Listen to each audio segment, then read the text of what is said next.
Hello all, welcome to our channel. అందరూ ఎలా ఉన్నారు? అందరూ బాగుండాలని మనస్ఫూర్తిగా కోరుకుంటున్నాను. ఇవాళ నేను చూపించే రెసిపీ ఏంటంటే simple and easy chicken curry. దీన్ని ఇప్పుడు ఎలా ప్రిపేర్ చేసుకోవాలో చూసేద్దాము.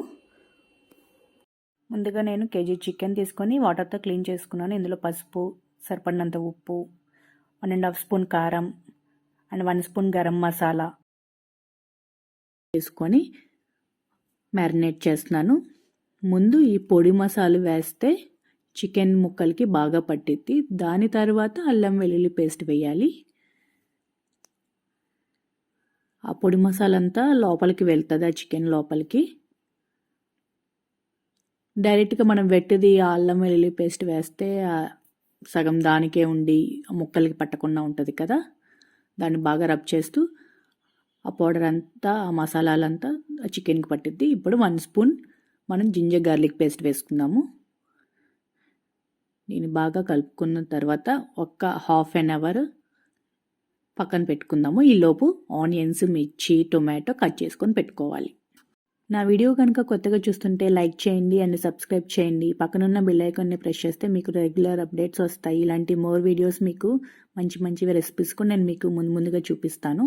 ఇప్పుడు ముందుగా ఒక కడాయి తీసుకుని అందులో 1/2 కప్ ఆయిల్ తీసుకోవాలి. అందులో ఆయిల్ కాగిన తర్వాత 4 లవంగాలు, ఒక చెక్క వేసుకొని వేయించుకోవాలి. ఇప్పుడు మనం కట్ చేసుకొని నేను ఇక్కడ 2 ఆనియన్స్ తీసుకున్నాను. అది చిన్న ముక్కలుగా కట్ చేసుకున్నాను. 3 గ్రీన్ చిల్లీస్ తీసుకున్నాను. ఒక టొమాటో తీసుకున్నాను. ముందుగా ఆనియన్స్ని, మిర్చిని వేసుకొని వేయించుకోవాలి.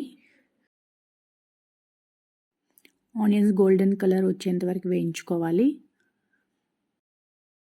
ఈ రెసిపీ నేను ఇప్పుడు ఎందుకు చూపిస్తున్నానంటే, ఇప్పుడు ఎంఎస్కి వెళ్ళిన యూఎస్ ఉంటారు కదండి, ఫారెన్ వెళ్ళిన వాళ్ళకి అండ్ జాబ్ హోల్డర్స్ వాళ్ళకి బాగా యూజ్ అవుతుంది. క్విక్ అండ్ ఈజీ రెసిపీ ఇది. And ginger garlic paste 1 spoon వేసుకోవాలి. మీరు ఇలా ట్రై చేయండి, క్విక్గా అయిపోతుంది. ఒక 40 మినిట్స్లో చికెన్ కర్రీ. ఇప్పుడు ఇందులో కట్ చేసుకొని పెట్టుకున్న ఒక టొమాటో వేసుకోవాలి. టమాటా వేగేంత వరకు ఒక 2 to 3 మినిట్స్లో వేగిపోతుంది. స్మాష్ అయిపోయింది కదా ఇక్కడ టొమాటో. ఇప్పుడు మనము చికెన్ వేసుకుందాము.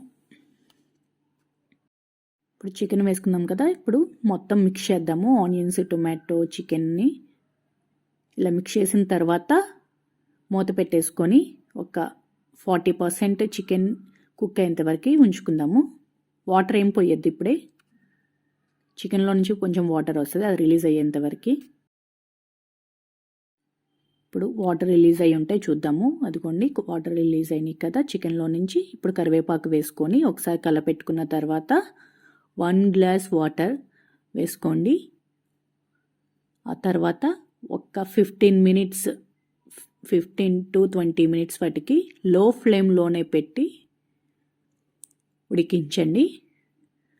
చికెన్ని, నాన్ వెజ్ని ఎప్పుడైనా లో ఫ్లేమ్లోనే వండితేనే బాగా టేస్టీగా వస్తుంది.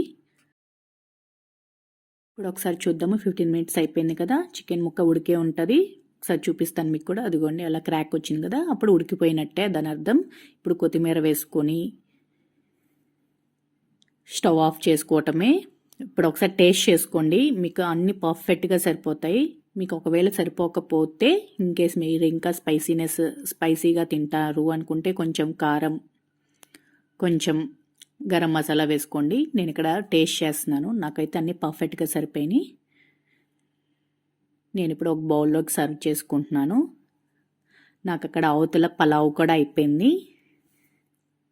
ఇందులోకి వైట్ రైస్లోకి, రోటీస్లోకి కూడా బాగుంటుంది ఈ chicken curry.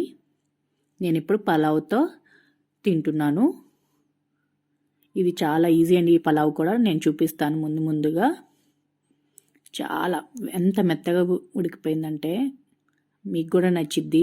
Quick and easy. మా పిల్లలు అయితే బాగా ఇష్టంగా తింటారు ఈ చికెన్ కర్రీ. ఈ రెసిపీ మీకు ఎలా వచ్చిందో నాకు కింద కామెంట్ సెక్షన్లో చెప్పండి. అండ్ నా వీడియో కనుక మీకు నచ్చినట్టయితే లైక్ చేయండి అండ్ షేర్ చేయండి అండ్ సబ్స్క్రైబ్ చేయండి. పక్కన ఉన్న బెల్ ఐకాన్ యాక్టివేట్ చేసుకుంటే నా రెగ్యులర్ అప్డేట్స్